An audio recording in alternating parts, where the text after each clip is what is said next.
Hey friends, it's Monday. It's snowing. It straight up went from 75 degrees to snow flurries. You can kind of see them in the background. And it's 27 degrees. I was not prepared for that. Hope everybody had a great weekend. I wanted to talk to you guys today. On Friday, I went to see the great Bryan Adams in concert. I don't know how many times I've seen him. What I do know is he has never, ever been less than stellar. Like every time, it's unbelievable. And I think I posted a similar sentiment on my Facebook post. It's like every chance I get to go hear the music of my youth, I'm going to do it. There's just not a better feeling when you get to go to a concert from somebody back in the day to remind you of how awesome the music of your youth was.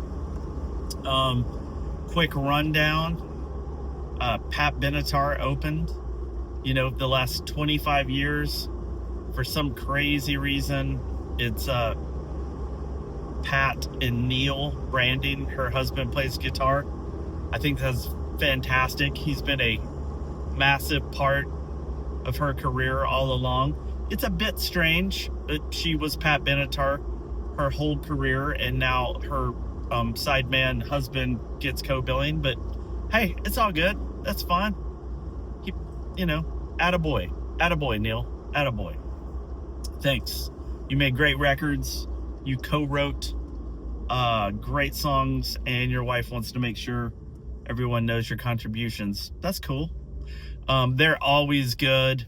I always feel like when I see Pat Benatar, though, she's always one musician short of like a full band sound. Bass, drums, guitar. I don't think they had a keyboardist. But I don't know. It's just my thought. They're great. She sounds phenomenal.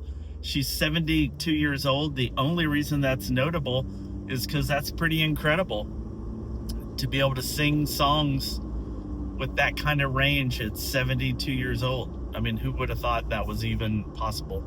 We certainly didn't when we were kids. So they were great. She doesn't do Hit Me With Your Best Shot. It's, not like I need to see that song again or hear that song again. But, it's kind of odd. I think it's, she thinks she's doing the world a favor, maybe. I always took the intention of that song as like, give me your best shot. Like trying hard, not like anything other than that. But so I think people that don't follow music are expecting that at the end of the night, and it just doesn't come, which is kind of weird. But anyway, whatever. She was great. I don't need to hear that song again. We went with our good friends, the Carpenters. They're kind of our concert buddies. They love music like my wife and I do. So then Bryan Adams comes on. Man, so we saw him like 2 years ago on his last album cycle. And he played Bridgestone Arena.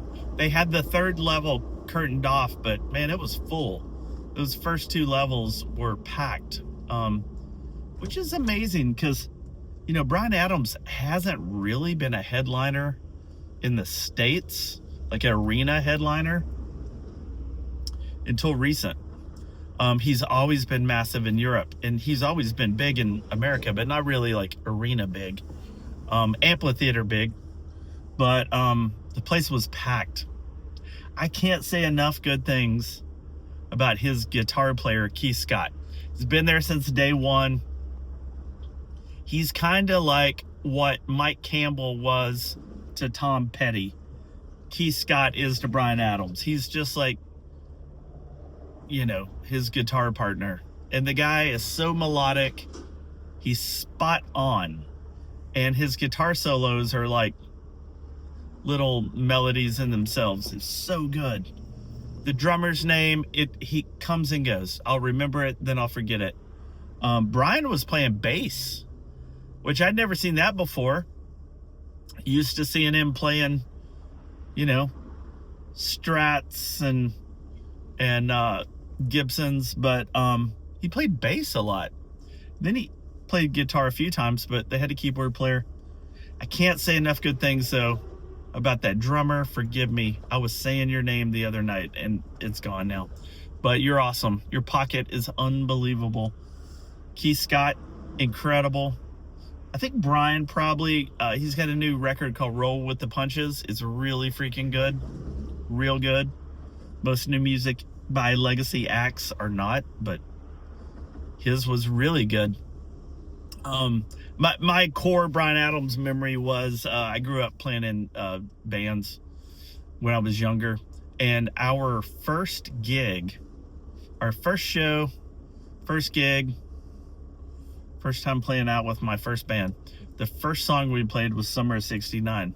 So it's weird, man. When I hear Bryan Adams sing that song, something happens. I can't explain it, where I almost get like overwhelmed with emotion, because as music does to all of us, you're processing how much time has changed. You listen to those lyrics and you're just like, man, my summer of whatever, it might have been 85. Good Lord, that was 40 years ago. So, man, I really loved it. It was great. I don't have a lot to say. I mean, Bryan Adams has always been amazing, and just thought I'd make a quick little video saying that. I'd be curious in comments. I would love to get like more comments going. Excuse me. What is your person? Like, what is a band or act that has a profound impact on you when you go see them live? Bryan Adams certainly is one for me. Elton John is like the biggest. Like, I'm gonna kind of lose my crap at some point every time. I don't know what it is, but it just really gets me. That's my guy. I didn't like him when I was young. This is something that happened in my 30s, where I was just like crazy about everything Elton John did. Sting, feel that way about Sting. But anyway, I would love to know, who moves you like that? What's the music of your youth, and who do you go see religiously every time they come through town? Anyway, hope you guys have a great week. If you're in Nashville, buckle up. It's going to be cold. If you're trying to fly around the country, good luck. I just had to dart down to Florida on Saturday for an overnight trip. It's not easy to move around the country right now. Hope that gets better soon. Anyway, more importantly, I hope you have a great week. All right. Thanks, guys.